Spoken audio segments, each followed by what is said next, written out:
Hai guys, so hari ni saya nak pergi IKEA Cheras, tapi alang-alang dah sampai dalam Mytown ni. Saya singgahlah kejap Kaison ni.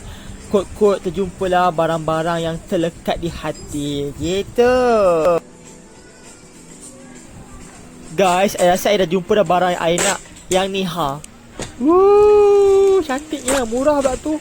RM5.90 sahaja. Mesti ambil je lah warna hitam, warna favorite I. Okay, I nak beli yang ni satu. Yes. So sebelum kita balik, kita tengok-tengok dulu, jalan-jalan dulu. Inilah keadaan Kaison Cheras, Mytown Cheras. Tak ramai sangat mungkin sebab hari ni weekdays, hari Isnin kan. Siapa je nak datang hari Isnin ke tempat-tempat macam ni kan. Korang kalau datang Kaison, korang beli apa ha? So far aku beli lampu kelip-kelip.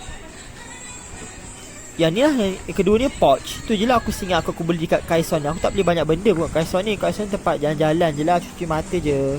Tak ramai, mungkin sebab hari weekdays, hari Isnin. Siapa je datang ke tempat-tempat macam ni hari Isnin, ya tak?